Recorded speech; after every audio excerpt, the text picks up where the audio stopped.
Thank you, Hillary. And for those that know me, I'm an academic guy. And as an academic guy, what I'm going to talk about is how we've really leveraged years of NIH-funded work to develop translational biomarkers and the ability to evaluate what novel molecules, novel medicines are potentially doing to brain function and actually performance measurement of what individuals can do.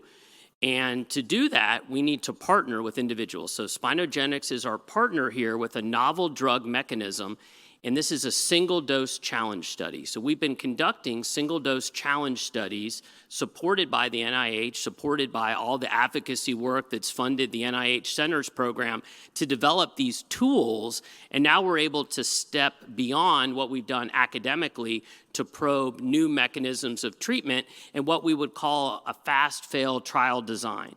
Give a discrete number of individuals a single dose of medicine, see if we're moving the needle in a meaningful manner, and then go from there. So it's a small number of individuals. It's a quick trial. It's starting next week. It'll probably be done in about 3 months. We'll get the data, we'll report out, and then take next steps as they're appropriate. So that's my background with Spinogenics here. So what is our focus on? It's the novel mechanism of BK channel activity in Fragile X syndrome. So the BK channel, known as the large conductance calcium activated potassium channel, has been well validated in a number of preclinical models in Fragile X syndrome. And the reduction of activity at this channel has been associated with a number of potential behavioral deficits in preclinical animal models. And there's good data that FMRP and reduction in FMRP results in aberrant activity at this channel. So it's a new mechanism, specifically at the beta-4 subunit. And the drug we're studying, the SPG601, is active at this subunit, and it's been validated in the mouse model, the FMR1 knockout mouse, and in a specific, the preclinical setting, a missense mutation, so essentially FMRP is not working correctly, and that blocks the association and the appropriate function of this channel. So the question is, this has been validated preclinically, what can we do in initial human study to see if there's traction, to see if there's positive potential changes with treatment? So in Fragile X syndrome with SPG601, it's a small molecule. It activates this large conductance BK channel. It binds specifically to this beta-4 subunit and increases that activation.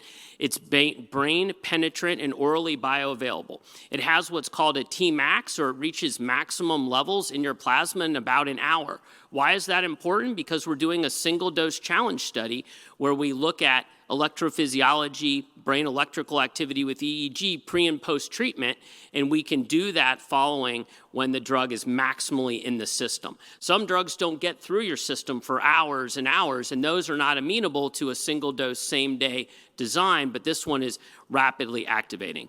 This drug has been studied in the knockout mouse model and had behavioral improvement in Patricia Kogram's lab in Chile and a number of different models of cognition, memory, aggression, and it has a similar effect than another drug with the same mechanism that wasn't suitable for human clinical development. So in any way, it's our way of saying this is a validated mechanism in a number of different assays. What is it doing in humans? How are we going to first study it and look for changes in activity before we do a huge 180 patient study, before we're doing weeks and weeks of treatment? This is a first in Fragile X 4A for SPG601. So we are recruiting. And I throw up there the ID number, the NCT number. I really encourage folks to go to clinicaltrials.gov. It's a wonderful resource for everything Fragile X trials. And what I'm going to summarize about what we're doing in Cincinnati with this new drug molecule, you can find on clinicaltrials.gov. You can find information on every other trial discussed here. It's a great resource. It'll give you information about who to contact if you're interested. It'll talk about the inclusion criteria, the exclusion criteria, the measures. I really encourage folks to use that. So Spinogenics is the sponsor. It's a phase 2. It's a first in Fragile X study looking at safety, efficacy, or what is the drug doing to brain activity and function. Of course, tolerability. Pharmacodynamics, that's really looking at that EEG effect or the brain effect we're seeing, and it's in adult men with Fragile X. So it is placebo-controlled. There are 2 visits involved. You come one time, you get drug or placebo. You come another time a week later, you get the opposite, and we don't know what the order is. We do all of our testing pre and post dose to evaluate what the drug is potentially doing to brain function and individual performance. So outcome measures, we do clinical outcome measures. We see if folks seem any different clinically, and we're observing for tolerability. We do the classic visual analog scale that's been utilized in a lot of studies completed by a caregiver if you see change within that day. This change in auditory response to chirp stimulus, this is an EEG measure. So we've established through our federal research that individuals with Fragile X syndrome, in particular adolescents and adults, have abnormal auditory responses to sounds. Their brain cannot lock on and, for example, match the pitch of a sound that's heard with the brain's own electrical oscillations. So that's well established. So we are now able to look, in this case with the BK channel modulator, is that changing the brain's actual intrinsic response to an auditory stimulus that's been demonstrated to be abnormal. So it truly is an electrophysiologic biomarker, and we're looking to see if it's changed. I have a talk tomorrow about other single-dose studies we've done through all of our academic work for context, but we have shown that it's a reliable measure. Not everything changes it, and so we're very interested to see if this new mechanism can engage that abnormality. Other things, we do computer-based testing. We do something called the KITAP, which is a computer-based continuous performance measure. We do the NIH toolbox testing, which is being utilized by Tetra in their work, and I think is very important for our field to move that forward as hopefully a primary outcome measure in Fragile X. We're doing that in the same-day setting. We're doing eye tracking, so we study where individuals with Fragile X look, whether they look at eyes, nose, mouth, whether they're looking at a social scene, a non-social scene. We can evaluate pupillary response, which is an autonomic reactivity response of how startled you may be when images come up. That's all done through our Tobii eye tracking system and gives us another measure of what's biologically potentially changing or not. We do something called the R-bands, which is the repeatable battery of neuropsychiatric status. Basically, in a lot of ways, think about it as a memory test. And then we really care about safety and tolerability. So we're doing laboratory studies, EKGs, physical examinations throughout the study day on both drug and placebo, and we're all blinded to what individuals have seen. So we're able to get it done, 2 visits, a week apart, 1 day each. This is a picture of what we do with high-density EEG. So we do what are called saline-based 128 lead nets.